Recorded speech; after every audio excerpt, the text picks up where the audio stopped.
Haluaisin, moi kaikille, haluaisin vähän niin kuin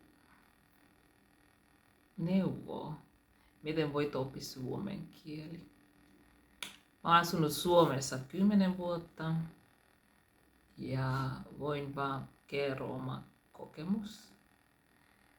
Minulla ei ole siis oikein vastaus, miten joku voi oppia suomen kieli. Suomen kieli on vaikea meille maahanmuuttajille, mutta joka päivä opimme lisää.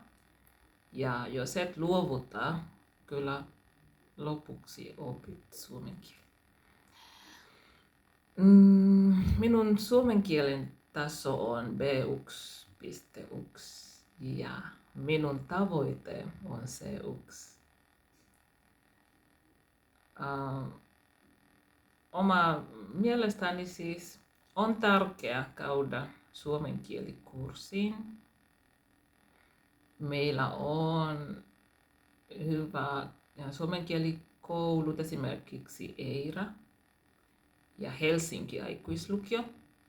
Mä oon käynyt niitä molemmilla ja oppinut suomen mestari 1 ja 2 ja sitten opin suomen mestari 3 verkossa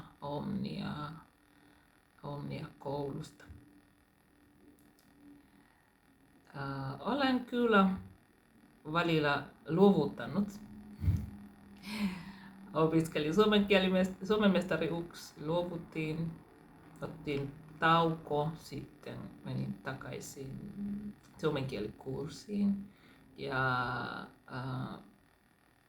se oli vähän vaikea, koska sitten kun mä opiskelin suomen mestari 1 ja 2, en vielä osannut puhua, siis sujuvasti, mutta sitten sen jälkeen mä menin vielä harjoittelemassa työharjoittelussa ja siellä oli pakko puhua ja sitten huomasin, että rupesin puhua sujuvasti.